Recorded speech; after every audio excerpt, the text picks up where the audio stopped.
Top 1. A Banda Sagrada de Tebas. Em 378 AEC, durante uma era caótica na Grécia Antiga, uma unidade militar recém-estabelecida começou a atrair atenção significativa dentro da cidade-estado fortificada de Tebas. Este grupo consistia em exatamente 300 homens, organizados em 150 pares íntimos. Esta força não foi construída com base em classe social ou linhagem familiar, mas em algo muito mais incomum para o seu período: o amor vinculado. Conhecido apenas por alguns poucos fora do alto comando tebano, o grupo conduzia seus treinamentos em segredo absoluto.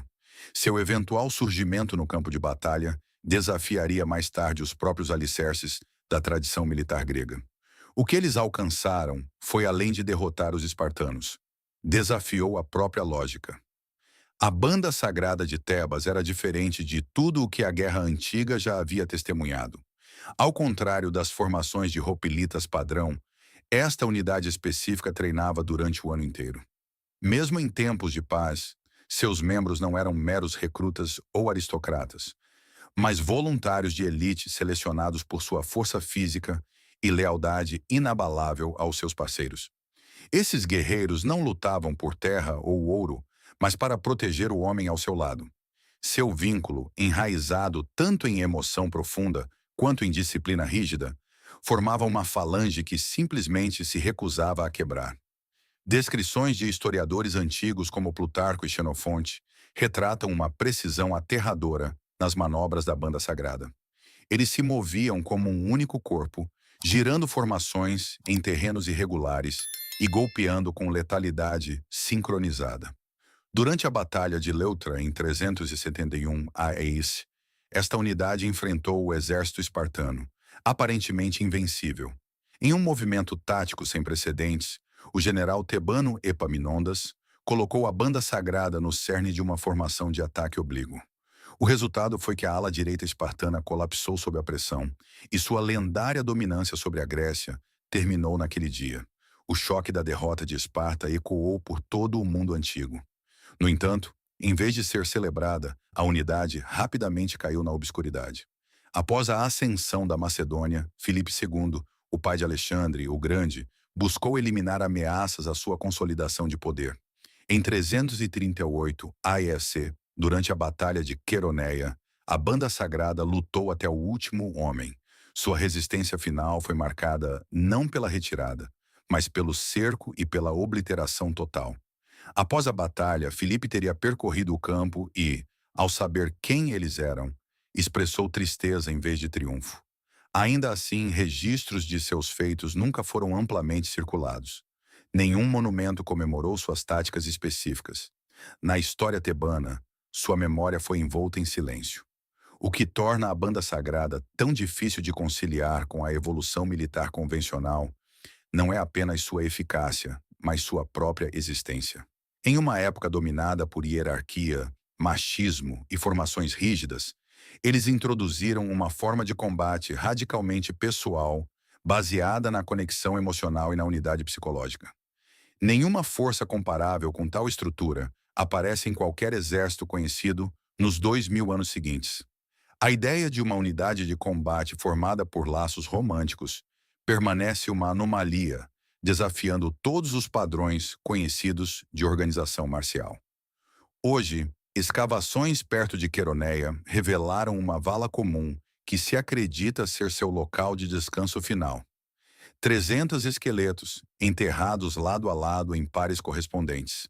Além disso, poucos registros oficiais restam. Nenhuma doutrina militar jamais buscou replicá-los. Nenhum império ousou reintroduzir tal estrutura. Eles permanecem um fenômeno militar que não deveria ter existido, mas existiu, uma vez e com sucesso aterrador. Se seu modelo tivesse sido adotado amplamente, a psicologia da guerra poderia ter evoluído de maneiras que ainda não podemos imaginar. Mas não foi. E talvez esse silêncio, mais do que seu sacrifício, seja o que torna a banda sagrada um mistério que ainda marcha através do tempo. Top 2. Os Imortais da Pérsia. Em 480 AEC, durante a segunda invasão persa à Grécia, batedores gregos posicionados perto das Termópilas relataram algo aterrorizante. Uma coluna perfeitamente sincronizada de 10.000 soldados, vestidos com túnicas reluzentes e carregando lanças que brilhavam ao sol da manhã. Avançava em silêncio total. Eles não entoavam cânticos, não gritavam nem faziam sinais. Eles simplesmente se moviam. Sempre 10.000, sempre os mesmos.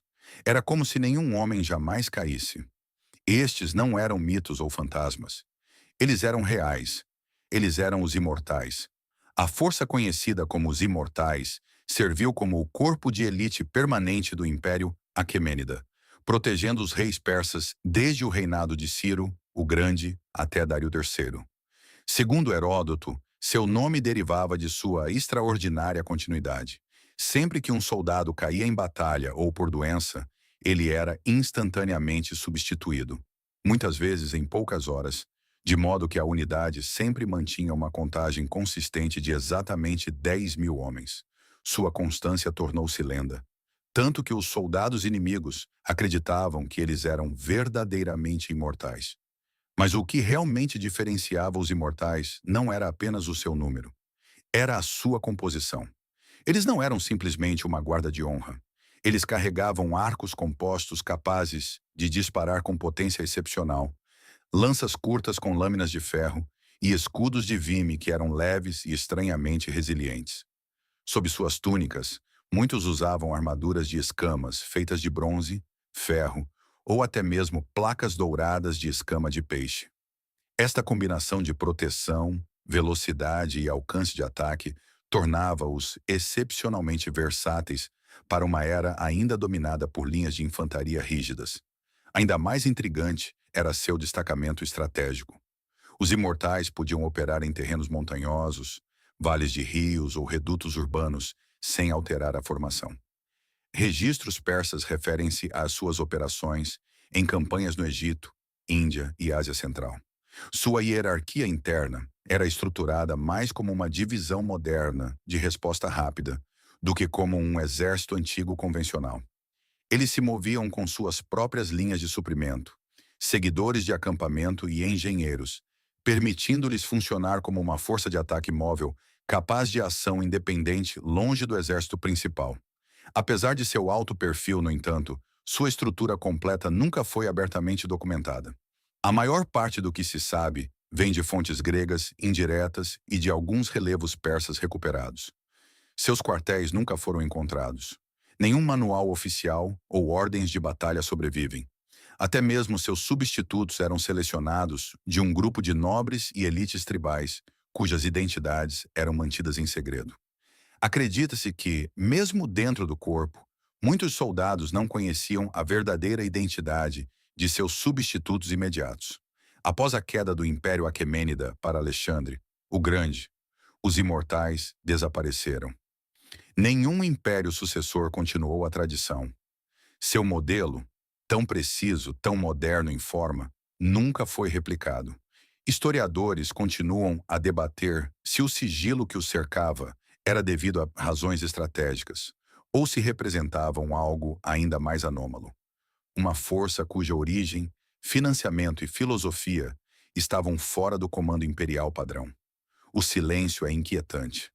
Para uma unidade tão eficaz, tão temida e tão avançada logisticamente, os imortais não deixam nenhum arquivo central, nenhuma memória de veteranos, nenhum projeto. Eles chegaram, executaram e desapareceram, deixando apenas testemunhos conflitantes e relevos de pedra como prova de sua existência.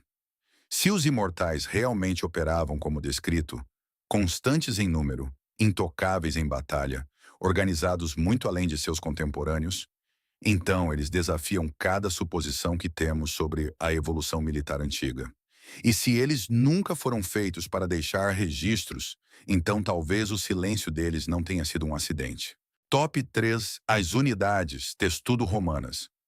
Em 52 AEAC, durante o cerco de Alésia, as legiões de Júlio César executaram uma manobra que deixou as tribos gaulesas defensoras perplexas. Enquanto rajadas de flechas e fundas choviam das fortificações, coortes romanas inteiras avançavam incólumes, escudo a escudo, travados como uma armadura de escamas. De cima, eles pareciam menos com homens e mais com uma fortaleza móvel. Isso não era mito. Esta era a formação testudo, latim para tartaruga, uma tática tão precisa e resiliente que se assemelhava a uma blindagem mecanizada muito antes de os tanques serem concebidos. O testudo romano não era meramente uma postura defensiva. Era uma estratégia móvel. Os soldados organizavam seus escudos retangulares, escuta, em fileiras sobrepostas. Os da frente mantinham seus escudos para a frente, enquanto os das laterais e do topo levantavam os seus acima da cabeça e para os flancos, criando uma carapaça sólida, semelhante a um domo. O resultado era um motor humano que podia avançar sob fogo de projéteis, romper portões ou aproximar-se de muralhas de cerco, sem sofrer perdas consideráveis. Não era apenas impenetrável, era guerra psicológica. Fontes antigas como Cássio Dio, Lívio e Políbio descrevem o testudo como uma das táticas mais temidas e disciplinadas do arsenal romano. Exigia uma coordenação extrema. Mesmo um único soldado desalinhado comprometeria a integridade da formação. E, no entanto, foi implantado repetidamente nos ambientes mais caóticos, sob fogo, em terrenos irregulares, até mesmo em condições pantanosas. O que é mais inquietante é quão mecanicamente avançada era a tática. Historiadores militares hoje lutam para explicar como os soldados pré-modernos, vestindo kits de armadura de 18 quilos e carregando escudos longos, conseguiam manter uma formação geométrica sob ataque enquanto se moviam em costa acima. Reconstruções sugerem que seu espaçamento, distribuição de peso e ângulos de escudo tinham que ser pré-calculados com precisão matemática. O legionário médio não era um mero peão. Ele era uma engrenagem em uma máquina. Mas o real mistério reside não na tática em si, mas no seu aparente desaparecimento. Após a queda do Império Romano do Ocidente, o testudo foi abandonado. A guerra medieval, mesmo com suas massivas batalhas de cerco, nunca replicou a tartaruga romana. Nem durante as cruzadas, nem durante as invasões mongóis. Nenhuma outra civilização projetou uma coesão de infantaria em uma escala tão modular e móvel. Por quê? Alguns argumentam que a tática era rígida demais para as escaramuças caóticas da Idade Média. Outros sugerem que exigia um nível de treinamento e disciplina que poucas sociedades pós-romanas podiam arcar. Mas uma teoria mais desconcertante persiste nos círculos militares, que o testudo não era apenas uma formação, era o produto de um sistema de psicologia de combate, logística e treinamento sincronizado que estava séculos à frente de seu tempo, e impossível de ressuscitar sem a estrutura militar industrial romana. Mesmo os registros romanos não fornecem um projeto completo. Não restam manuais sobreviventes, com diagramas exatos de formação ou sequências de tempo. A maioria das reconstruções vem de obras de arte, referências textuais vagas e suposições baseadas nas dimensões dos escudos. É como se o testudo nunca tivesse sido feito para ser totalmente compreendido, apenas executado, apenas testemunhado e depois esquecido. Se o testudo romano funcionava verdadeiramente como um organismo blindado autossuficiente, então ele representa não apenas uma inovação tática, mas um beco sem saída evolutivo na guerra. Uma anomalia de perfeição que o mundo nunca foi capaz ou autorizado a repetir. Top 4. As divisões de bestas da dinastia Han. Em 202 AEC, durante um confronto decisivo entre as forças de Liu Bang e Xiang Yu, relatos de observadores no campo de batalha falavam de um som peculiar, rítmico, rápido, mecânico. Não eram tambores ou marchas. Era o zumbido sincronizado de bestas disparando virotes em um tempo não natural. Testemunhas afirmaram que formações inimigas inteiras colapsavam antes mesmo de alcançarem o alcance das espadas. Isso não era exagero. Era o resultado de uma das tecnologias militares mais avançadas que o mundo antigo já vira: as divisões de bestas de repetição da dinastia Han. O Império Han, surgindo das cinzas dos Qin, revolucionou a guerra chinesa de uma forma que poucos militares modernos compreendem totalmente. No cerne de sua inovação estava o destacamento em massa de infantaria de besteiros, alguns equipados com um conjunto de gatilho mecânico, outros com versões iniciais de bestas de repetição. Estas não eram simples armas de madeira. Exemplares escavados de locais como Mawandui e Mancheng revelam bestas construídas com madeira em camadas, liga de bronze e tendões tensionados, capazes de lançar virotes com força letal até 80 metros de distância. Mas o que mais chocou os arqueólogos foi o mecanismo do gatilho. Um sistema de travamento de bronze que operava com tal precisão que até engenheiros modernos reconhecem sua sofisticação. Estas bestas tinham tensão ajustável, travas de segurança mecânicas e gatilhos calibrados. Algumas eram padronizadas com peças intercambiáveis, algo inédito numa época em que a maioria das armas era feita à mão. Textos chineses como o Wujing Zongyao fazem referência a versões anteriores dessas tecnologias, sugerindo que estavam em uso muito antes de as primeiras bestas surgirem na Europa. Ainda mais intrigante era a organização tática das unidades de besteiros Han. Eles não eram auxiliares ou apoio, eram combatentes da linha de frente, organizados em pelotões, equipados com escudos e aljavas de múltiplos disparos, apoiados por engenheiros que podiam consertar as bestas em campo. Suas rajadas eram cronometradas, coordenadas e muitas vezes combinadas com flechas de fogo, sistemas de sinalização e infantaria em avanço. Em algumas campanhas, estas divisões eram apoiadas por carruagens móveis, o que hoje chamaríamos de plataformas, permitindo aos soldados disparar de elevações maiores ou por trás de coberturas. Como tal sistema era possível no século II AEC? A logística Han pode guardar a pista. O Império mantinha arsenais estatais com rigoroso controle de qualidade, moldes de armas padronizados e inscrições seriais para rastrear o equipamento. Essencialmente, fábricas militares primitivas. Mas, ao contrário dos registros romanos ou gregos, nenhum manual completo de instruções para o uso das bestas Han sobreviveu. Muito do que sabemos vem de relíquias de túmulos, textos fragmentários e das observações perplexas de seus inimigos. Quando dinastias chinesas posteriores retornaram ao combate de espada e lança, a alta tecnologia da guerra Han foi silenciosamente abandonada. Na época dos Tang, as bestas ainda eram usadas, mas nunca mais da mesma forma estruturada e industrializada. Alguns sugerem que a complexidade de manter tais unidades tornou-se insustentável. Outros sussurram sobre políticas internas que apagaram deliberadamente as técnicas, temendo que pudessem ser usadas contra o próprio império. Testes modernos em bestas Han sobreviventes confirmaram sua potência, precisão e integridade mecânica, mesmo após 2 milênios sob a terra. Em uma reconstrução, uma réplica perfurou um escudo de madeira a mais de 60 metros. Mas a organização que empunhava essas armas com precisão sincronizada se perdeu na história. Se o corpo de besteiros Han funcionava verdadeiramente como uma força de infantaria mecanizada no mundo antigo, então nossa compreensão do desenvolvimento militar é fundamentalmente falha. Isso sugere que, pelo menos uma vez, muito antes da era industrial, alguém decifrou a fórmula para a matança de precisão produzida em massa, e depois a enterrou. Top 5. A Guarda Varangiana. No ano de 988 EC, enquanto multidões se reuniam nos imponentes salões do Palácio Imperial de Constantinopla, algo inesperado surgiu entre a comitiva de elite do imperador bizantino. Guerreiros colossais envoltos em peles de urso e lobo, empunhando enormes machados de 2 mãos diferentes de tudo que se via no Mediterrâneo, marchavam com uma calma inquietante atrás do imperador. Seus traços pálidos e dialeto nórdico os diferenciavam. Estes não eram gregos, romanos ou mesmo cristãos orientais. Eram vikings. E, no entanto, serviam como guarda-costas pessoal do imperador romano do Oriente.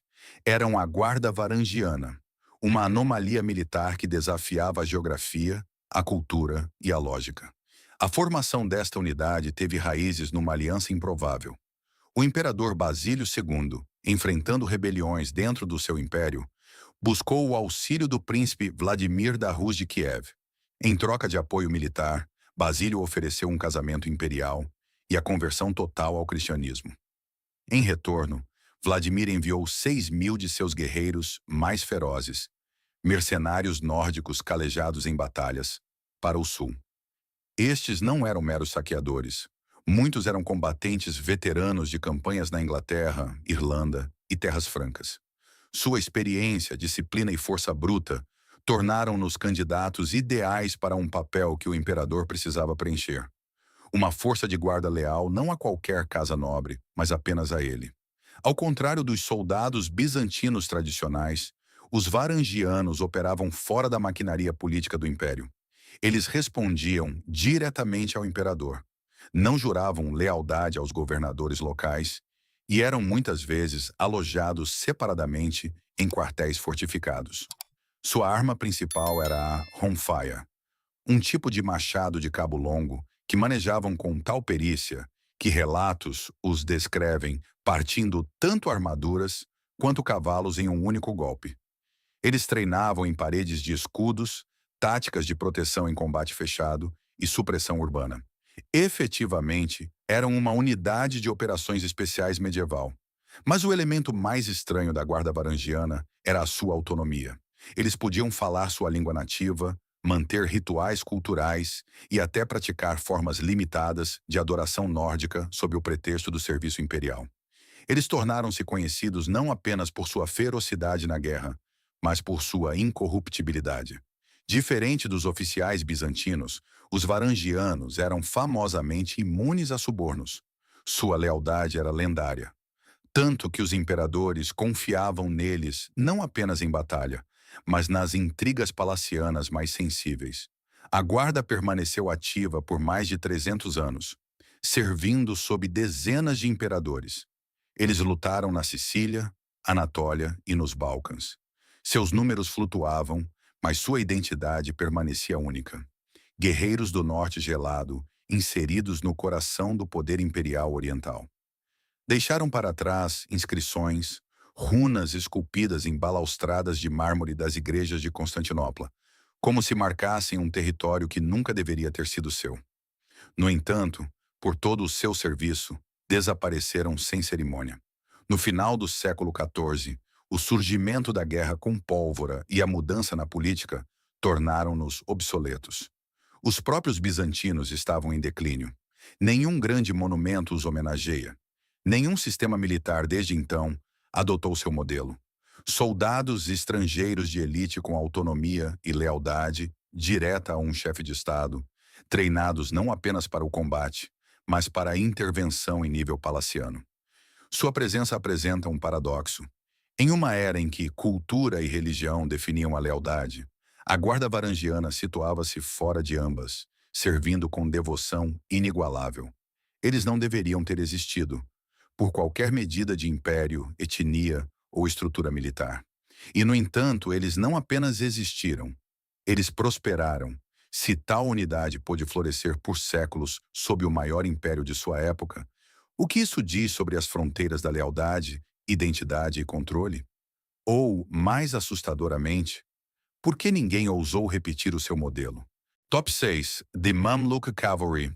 Em 1260, no vale de Ain Jalut, um silêncio estrondoso precedeu uma das vitórias mais improváveis da história militar. A horda mongol, imparável pela Ásia e Europa Oriental, estava avançando novamente. Mas desta vez eles encontraram uma muralha de cavalaria que não recuou, não quebrou e não temeu. Em vez disso, eles golpearam com precisão cirúrgica, desmontaram arqueiros mongóis, despedaçaram suas linhas e executaram manobras no campo de batalha que pareciam séculos modernas demais. Os vencedores não eram o exército permanente de um império ou uma milícia nativa. Eram soldados escravos, guerreiros de elite que outrora pertenciam a alguém, agora comandantes de um sultanato. Eram os mamelucos. Os mamelucos começaram como meninos escravizados da Ásia Central, do Cáucaso e do Sudeste Europeu. Comprados jovens, eram doutrinados em um estilo de vida militar rigoroso, alojados em quartéis, proibidos de casar ou possuir propriedades durante o treinamento, e ensinados que a lealdade absoluta pertencia ao sultão. Mas o que surgiu deste sistema brutal não foi uma classe de peões obedientes. Foi uma casta militar com habilidades de combate que superavam a maioria dos exércitos profissionais de sua época. Treinados desde a adolescência em arquearia montada, esgrima e táticas de formação, esperava-se que os guerreiros mamelucos dominassem tanto o combate individual quanto a estratégia de unidade. Suas unidades de cavalaria ensaiavam manobras complexas que lembravam formações modernas de tanques. Ataques de flanco, retiradas fingidas, cercos súbitos, tudo coordenado através de sinais de buzinas e dicas de bandeiras. Seus arcos compostos podiam disparar com precisão a cavalo a mais de 90 metros.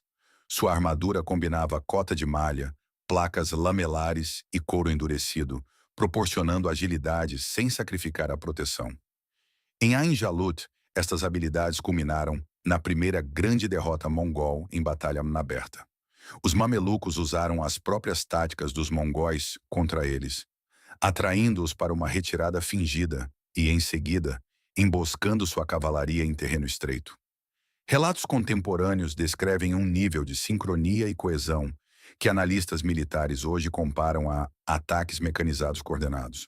Mas, ao contrário dos mongóis, os mamelucos não tinham uma cultura de estepe ou tradição nômade.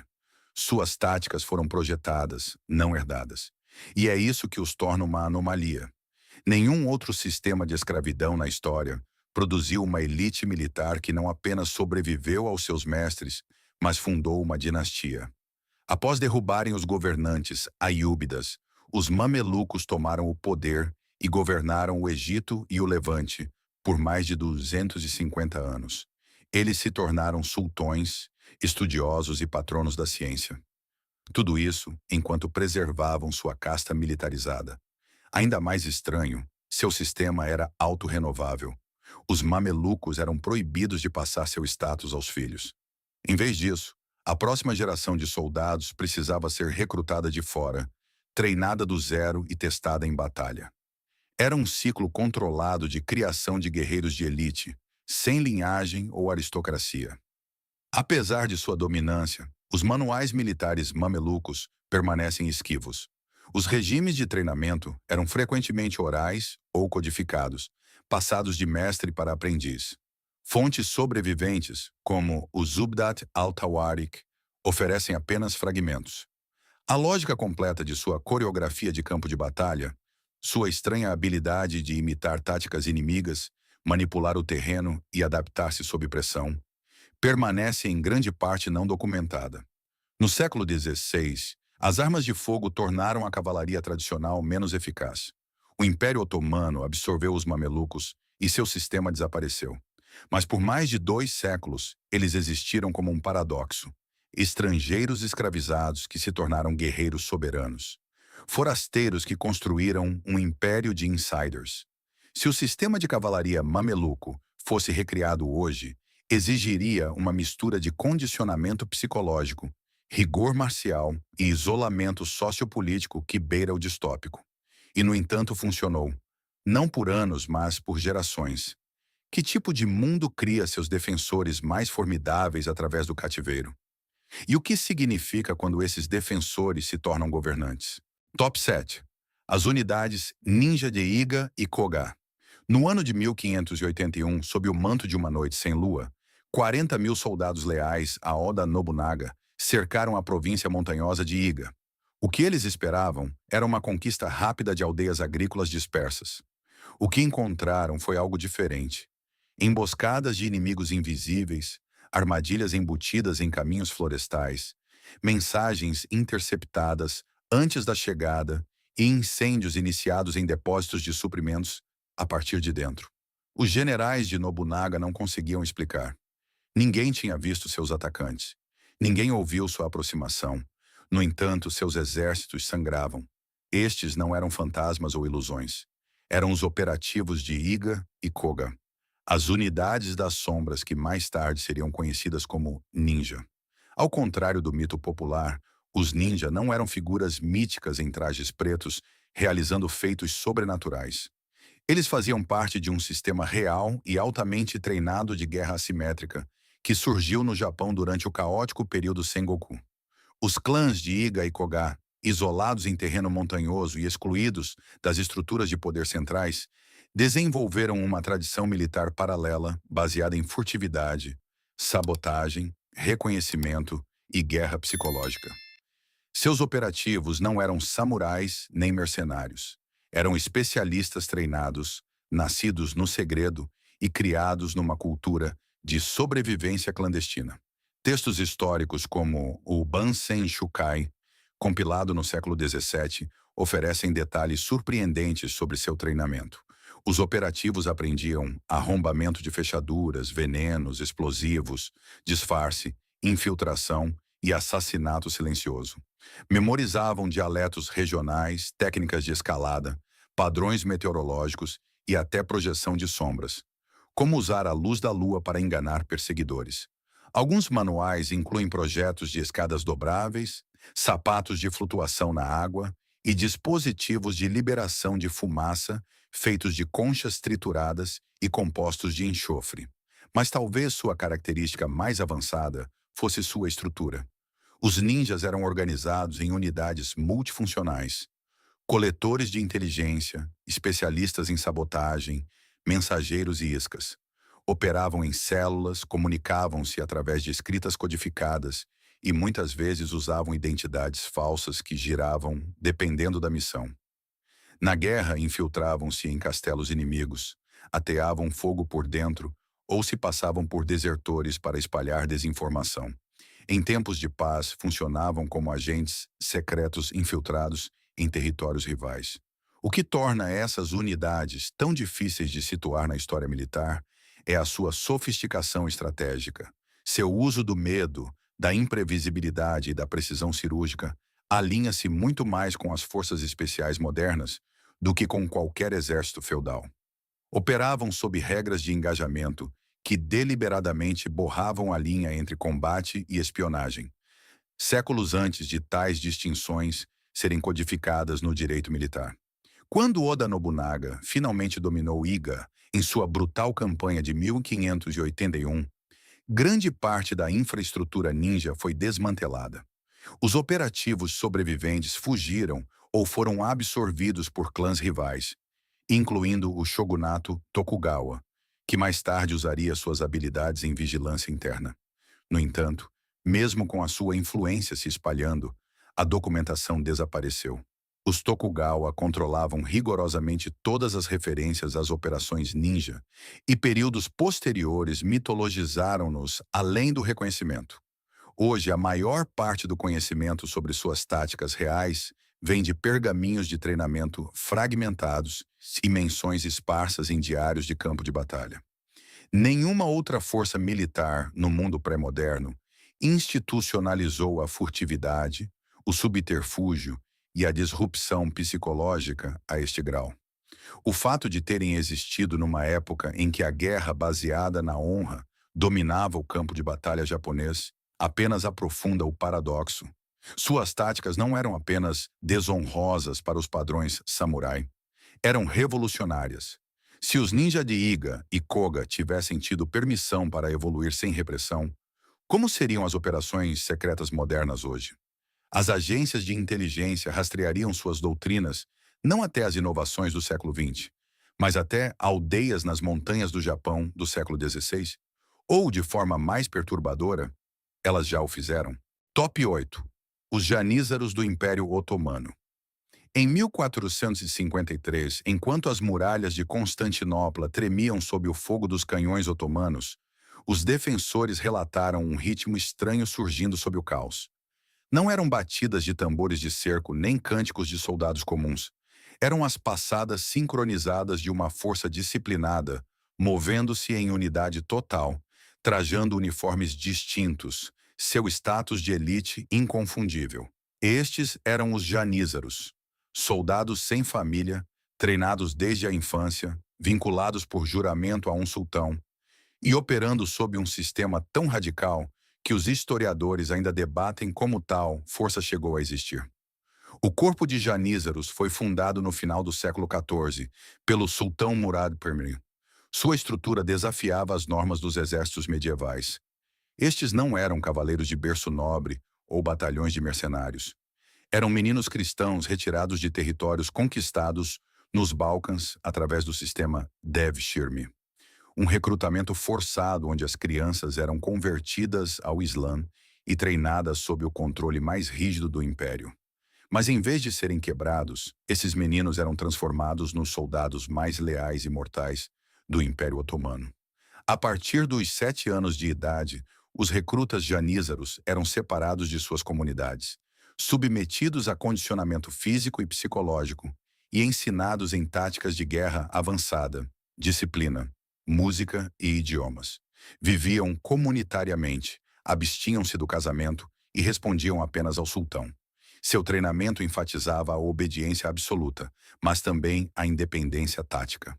Os janízaros eram ensinados a lutar em formações densas, realizar operações noturnas, invadir fortificações e, mais notavelmente, usar armas de fogo séculos antes de muitos exércitos europeus as adotarem. De fato, no século XV, os janízaros já estavam utilizando os primeiros mosquetes de mecha em batalha.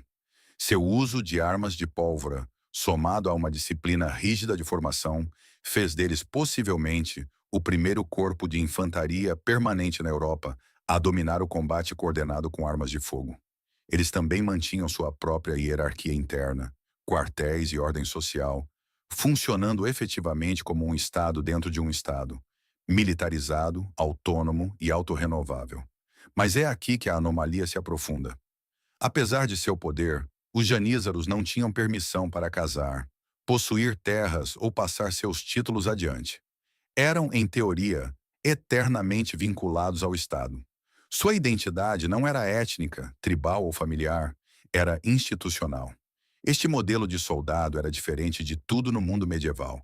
Assemelhava-se às forças militares profissionais dos Estados-nação modernos muito mais do que às levas feudais ou forças mercenárias de sua época. Por séculos, os janízaros foram a ponta de lança da conquista otomana, da Europa Oriental ao Oriente Médio e norte da África. Suas vitórias incluíram a queda de Constantinopla, a Batalha de Mohacs e a defesa de Viena. E, no entanto, não deixaram manuais militares nem tratados estratégicos. O pouco que sabemos vem de decretos imperiais, relatos de viagens e observadores europeus que muitas vezes ficavam maravilhados com sua coordenação e disciplina de fogo. No século XVII, o sistema começou a decair. A corrupção infiltrou-se, os janízaros exigiram influência política e muitos desafiaram as antigas regras, casando-se, possuindo propriedades e até vendendo seus postos. Quando o sultão Mahmud II finalmente aboliu o corpo em 1826, ele o fez no que ficou conhecido como o Incidente Auspicioso, um expurgo sangrento para apagar seu legado. Nenhum exército, antes ou depois dos janízaros, institucionalizou a lealdade total, a reprogramação ideológica e o treinamento centralizado com armas de fogo de forma tão extrema. Sua existência foi tanto um prodígio de disciplina, quanto um aviso do que acontece quando a autonomia militar se torna poderosa demais. Se os janízaros representaram um modelo inicial para as forças especiais modernas, então por que seu modelo nunca foi adotado novamente? Ou foi, silenciosamente, na formação de exércitos de sombra posteriores, baseados em controle, doutrinação e apagamento? Top 9. Os Housecarls, anglo-saxons. Na névoa matinal de 14 de outubro de 1066, numa colina perto de Hastings, na Inglaterra, a guarda de elite do rei Haroldo II permaneceu imóvel. Enquanto a cavalaria normanda atacava a colina em ondas, esses homens, revestidos de cota de malha e empunhando enormes machados de 2 mãos, mantiveram a linha. Sua disciplina era inquietante, sua formação quase impenetrável. Cronistas escreveram mais tarde que não foi o comando do rei que se quebrou, mas a própria colina. Estes homens não eram cavaleiros feudais ou camponeses recrutados. Eram housecarls, as tropas de choque reais da Inglaterra anglo-saxã, treinadas não apenas para lutar, mas para resistir. Os Housecarls eram uma classe de guerreiros profissionais, formada durante o reinado do rei Canuto no início do século XI. Numa época em que a maioria dos exércitos era composta por recrutamentos sazonais, os Housecarls eram soldados em tempo integral. Eram pagos diretamente pelo Tesouro Real, viviam em residências reais e acompanhavam o rei por todo o reino. Sua presença garantia segurança e lealdade, mas era o seu comportamento no campo de batalha que desafiava as expectativas de sua época. Sua arma principal era o machado dinamarquês, uma arma massiva de duas mãos capaz de fender escudos, armaduras e ossos. Medindo mais de 1,5 metro de comprimento e pesando mais de 2,7 quilos, exigia força e precisão extraordinárias. No entanto, estudos arqueológicos mostram que os Housecarls usavam esses machados não de forma selvagem, mas com força medida, controlando arcos, cronometrando golpes para interromper cargas de cavalaria ou quebrar paredes de escudos. A tapeçaria de Bayeux retrata famosamente um Housecarl cravando seu machado no cavalo de um cavaleiro normando em pleno galope. Uma estratégia de derrubada calculada, não violência bruta. Mais notavelmente, os Housecarls eram treinados para lutar em formações de parede de escudos, mantendo linhas cerradas como falanges, enquanto empunhavam armas de cabo longo. Uma contradição ergonômica que exigia treinamento constante e confiança mútua. Sua disciplina nessas formações deu aos exércitos anglo-saxões uma estabilidade raramente vista na Europa Ocidental durante o início do período medieval. Mas sua organização era igualmente intrigante. Os Housecarls respondiam diretamente ao rei ou aos Thegns de alto escalão, não aos senhores locais. Sua lealdade era centralizada, sua estrutura de comando simplificada. Eles revezavam-se no serviço, permitindo descanso, enquanto mantinham uma presença constante nas cortes reais, agindo efetivamente como guarda palaciana e elite de campo de batalha. Em alguns registros, são referidos como Hearth Guard, guarda do lar, um termo que implica sua proximidade com o círculo íntimo do governante. Apesar de seu status de elite, os Housecarls não deixaram tratados, manuais ou escritos estratégicos. A maior parte do que se sabe vem de crônicas, poemas e relatos de campo de batalha. No entanto, o que essas fontes concordam é arrepiante. Eles não recuavam. Mesmo em Hastings, quando flanqueados e em menor número, continuaram lutando enquanto seu rei caía ao lado deles. A última linha a cair não foi o recrutamento geral. Foram os Housecarls. Sua existência apresenta um enigma. Como uma sociedade sem uma academia militar centralizada produziu uma força tão profissionalizada e disciplinada? E por que nenhuma outra monarquia da Europa Ocidental adotou o modelo após sua queda? Alguns teóricos sugerem que os Housecarls foram uma breve anomalia, criada pela rara confluência da cultura marcial escandinava com a organização real inglesa. Outros acreditam que sua dissolução, após a conquista normanda, foi intencional. Guilherme, o Conquistador, não tinha interesse em reviver uma força tão leal a uma coroa rival. Em vez disso, impôs o sistema feudal, dispersando o poder militar nas mãos de vassalos e suprimindo unidades de elite centralizadas. O silêncio em torno dos Housecarls é revelador. Sua disciplina, estrutura e táticas deveriam ter influenciado gerações, mas não influenciaram. Eles foram enterrados, figurativa e literalmente, com a queda da Inglaterra anglo-saxã. Se seu modelo tivesse continuado, talvez os exércitos profissionais e centralizados da Europa tivessem surgido séculos antes. Mas não surgiram. E nessa possibilidade perdida jaz uma questão mais profunda. Os Housecarls foram apagados porque falharam, ou porque tiveram sucesso demais. Top 10. Os arqueiros da cavalaria pesada mongol.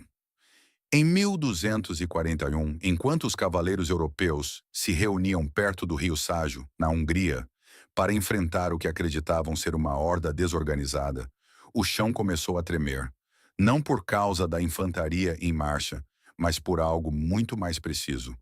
Ondas de cavalaria moviam-se em padrões concêntricos, nunca parando, nunca quebrando a formação. De centenas de metros de distância, flechas caíam em rajadas implacáveis, cada uma com precisão mortal. Antes que qualquer espada se chocasse, a frente europeia já havia cedido. Estes não eram membros de tribos caóticas. Eram os arqueiros da cavalaria pesada do Império Mongol. Possivelmente a força de ataque mais disciplinada e tecnologicamente sofisticada que o mundo medieval já vira. No cerne da máquina militar mongol estava uma estrutura que continua a intrigar os analistas modernos. Sua cavalaria pesada não se resumia à força bruta.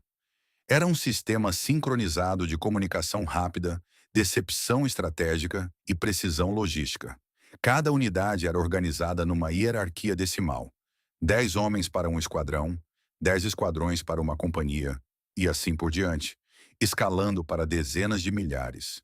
As ordens eram retransmitidas instantaneamente através de sinais de bandeira, pistas de fumaça e uma rede de mensageiros montados, permitindo respostas no campo de batalha que espelhavam sistemas modernos de comando e controle. O que tornava os arqueiros da cavalaria pesada mongol tão letais era sua capacidade híbrida. Estes não eram batedores leves. Eles usavam armaduras de couro endurecido e lamelares, muitas vezes reforçadas com placas de ferro ou lacadas. No entanto, apesar da proteção, mantinham uma mobilidade que rivalizava com a de tropas sem armadura. Seus arcos, feitos de camadas de chifre, tendão e madeira, tinham um peso de puxada superior a 45 quilos e podiam disparar com precisão além de 270 metros. Eles atiravam a cavalo, em pleno galope, com uma consistência notável. Relatos históricos de fontes chinesas, persas e europeias descrevem todos o mesmo pesadelo. A morte chegando antes mesmo de o inimigo aparecer no horizonte. Mas além de suas armas, era a coesão que desafiava a crença. Unidades podiam simular retiradas por quilômetros, atraindo inimigos para emboscadas. Colunas de cavalaria podiam se dividir e se reunir no meio da batalha, cercando fortificações com uma coordenação inquietante. Em cercos, os mongóis utilizavam formas primitivas de pólvora, torres de cerco e guerra psicológica, incluindo cadáveres em chamas catapultados sobre as muralhas para espalhar pânico. Eles faziam isso não esporadicamente, mas sistematicamente, através de continentes. Ainda mais perturbador é quão pouco registro sobrevive de sua doutrina interna. Gengis Khan e seus sucessores emitiram códigos militares, como o Yasa, mas estes eram mantidos em segredo. As táticas do império eram transmitidas oralmente, através de treinamento geracional e aprendizado no campo de batalha. Os cavaleiros europeus, presos a códigos de cavalaria e formações rígidas, estavam despreparados para um inimigo que lutava como uma força moderna, com velocidade, inteligência e profundidade operacional. O que é difícil de explicar é como uma cultura nômade, sem cidades permanentes ou instituições acadêmicas, conseguiu produzir tal máquina de guerra. Os mongóis não tinham escolas de guerra, nem fortalezas permanentes, nem manuais estratégicos escritos. No entanto, suas forças coordenavam invasões em múltiplas frentes que se estendiam da Coreia à Hungria, frequentemente através de terrenos hostis e desconhecidos. Alguns historiadores sugerem que o seu sucesso residia na adaptabilidade. Os generais mongóis incorporavam tecnologias estrangeiras, engenheiros e mapas em suas campanhas. Outros argumentam que seu brilhantismo veio da necessidade.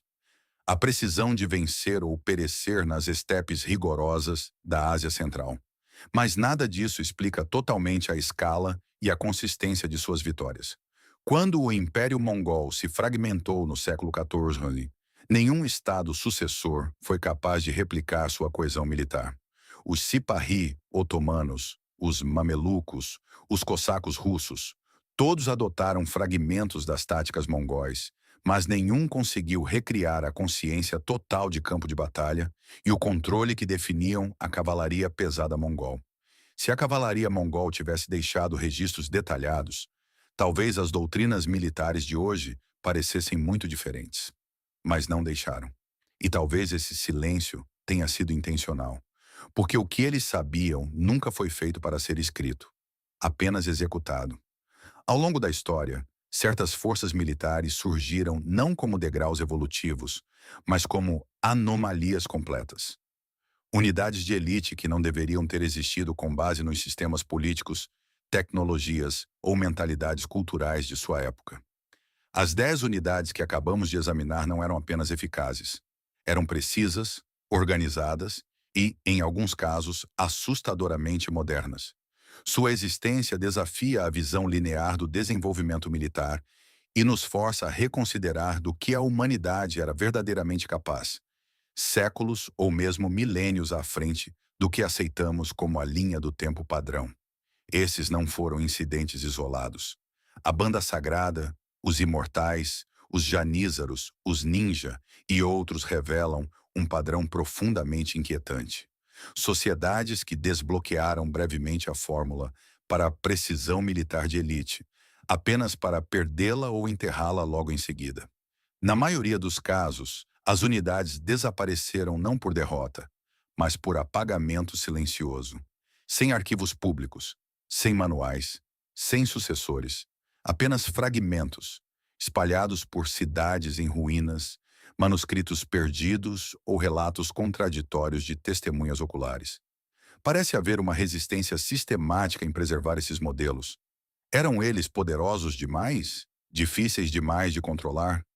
Dependentes demais de ideologias heterodoxas ou linhagens estrangeiras? Através de impérios e eras, autoridades centrais, muitas vezes, escolheram suprimir, dissolver ou esquecer essas unidades uma vez que seu propósito era cumprido, ou uma vez que começavam a questionar esse propósito.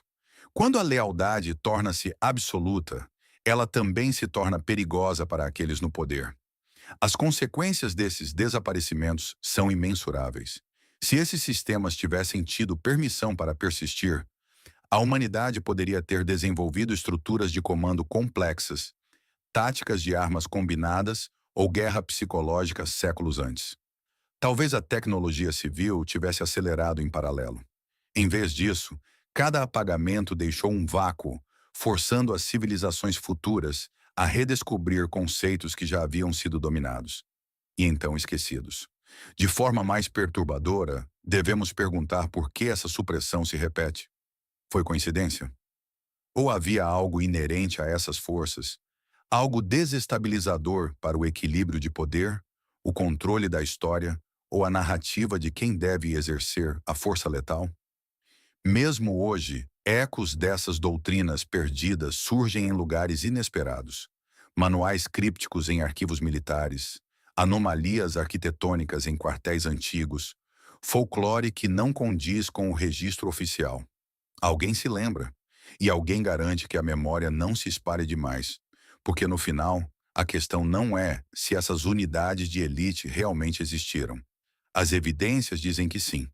A verdadeira questão é por quê, apesar de sua eficácia, precisão e registro histórico, permitiu-se que desaparecessem tão completamente. E se foram apagadas, quem decidiu que deveriam ser? Se esses relatos de forças de elite esquecidas mudaram a maneira como você percebe a história do conflito humano, por favor, inscreva-se no nosso canal e curta este vídeo. Somos dedicados a descobrir as verdades históricas que foram intencionalmente enterradas. Junte-se a nós enquanto escavamos o passado para entender melhor o futuro. O próximo tesouro escondido da história será revelado muito em breve.